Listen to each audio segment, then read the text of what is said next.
Imagine standing at the edge of a wide, silent lake, just as the sun is rising. The water is still, like a giant mirror, reflecting every color of the sky. There's a soft mist floating above the surface, and for a moment, everything feels still, peaceful. You take a deep breath, and in that breath, without saying a word, you feel a kind of communication happening between you and the world around you. It's not loud, it's not forced, it's just there. And maybe that's the kind of communication our lives are missing, especially today, when words are everywhere, but real understanding feels so rare.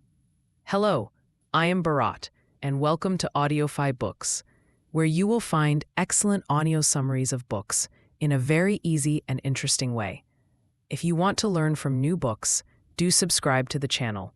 Let's get started with today's book. In The Art of Communicating, Thich Nhat Hanh shows us something most people never realize, that communication isn't just about talking. It's about listening with your whole heart.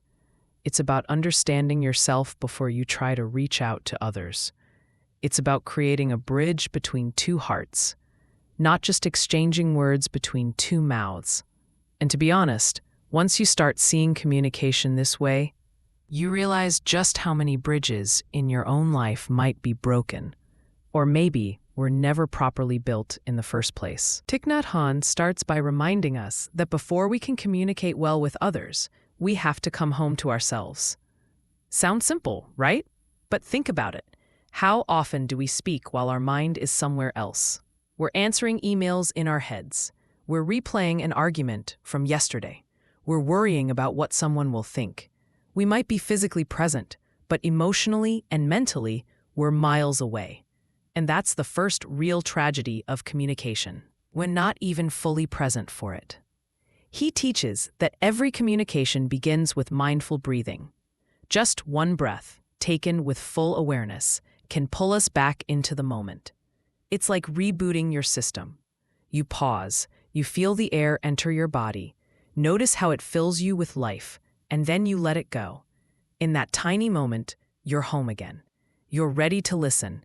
You're ready to speak, not from panic or distraction, but from peace. A beautiful thing Thich Nhat Hanh explains is that communication is nourishment.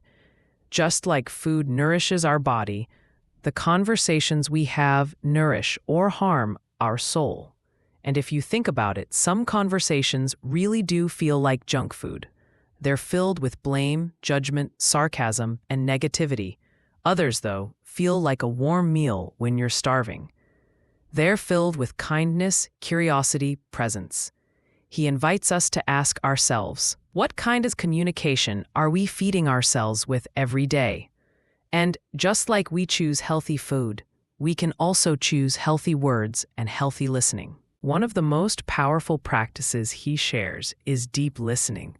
And no, deep listening isn't just sitting quietly while someone else talks. It's an active kind of listening where your whole body, your whole being, is open. You're not planning your reply. You're not judging. You're just there. Imagine what a gift that is for someone, to have another human being give them their full, non-judgmental attention. It's rare. It's healing. Thich Nhat Hanh even says that deep listening can save lives. He tells the story of young people who carry so much pain inside them, but no one really listens. So that pain turns into anger, isolation, sometimes even violence. But if someone had just truly listened, without trying to fix them, without giving advice, without judgment, that simple act could have been the beginning of their healing. And it's not just about listening to others. We must also learn to listen deeply to ourselves. So often, we carry hurts, fears, and anger inside us like a storm cloud. But instead of acknowledging them, we push them away, cover them up with distractions, or take them out on others. Thich Nhat Hanh suggests treating your own pain like a crying child. Instead of yelling at the child or ignoring them, you pick them up, hold them gently, and say, "I'm here for you." In the same way, when painful emotions arise, we can embrace them with compassion rather than suppression or judgment. Another beautiful teaching is about mindful speaking, or what he calls loving speech. Think about how many times words have hurt you. Sometimes a single sentence spoken in anger can haunt someone for years, and yet words also have the power to heal deep wounds, to rebuild broken trust, to light up someone's world. Loving speech doesn't mean sugarcoating the truth or avoiding hard conversations. It means speaking from a place of love, even when the subject is difficult. It means asking yourself before you speak, is what I'm about to say going to water the seeds of happiness in the other person, or is it going to cause suffering? Imagine if every argument, every tough conversation started with that question. How different would our world be? He talks about how our communication is most effective when it's free of judgment, blame, and hostility. Even when we need to point out something painful, we can do it by sharing our own feelings and needs rather than accusing or attacking. For example, instead of saying, "You never listen to me," you might say, "I feel really lonely when I talk and don't feel heard." It's a small shift in language, but it's a huge shift in energy. One creates defense, the other invites connection. And sometimes, the most powerful form of communication is silence. Not the cold, punishing kind of silence, but the warm, open silence that creates space. In our rush to fill every gap with words, we often forget that silence can be an invitation, a space for the other person to be, to reflect, to breathe. Practicing mindful silence is like offering someone a soft, empty room where they can finally hear their own heart. Another thing Thich Nhat Hanh emphasizes is that every conversation is a chance to cultivate peace, not just with the other person, but within ourselves. Each time we communicate mindfully, we're not only building bridges with others, but we're also reinforcing our own inner stability. It's like planting seeds of peace inside ourselves that will grow stronger with every kind word, every deep breath, every moment of true presence. He also reminds us that we cannot force others to communicate mindfully. We can only offer our own practice as an invitation. Change starts with us. By becoming better listeners, by speaking with compassion, by nourishing ourselves and others with our communication, we become living examples of a different way to be. And maybe in a world so full of noise, that's exactly what's needed.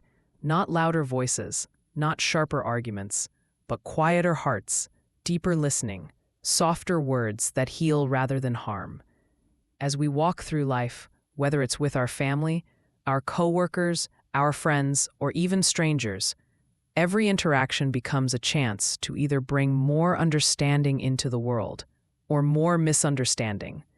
The choice is always ours, with each breath, with each word. So next time you're about to speak, pause, breathe, listen to yourself, feel the life inside you. Then choose words that build, not break. Words that nourish, not deplete. Ones that connect, not divide. Because in the end, real communication is an art. And like any art, it takes practice, patience, and most of all, love.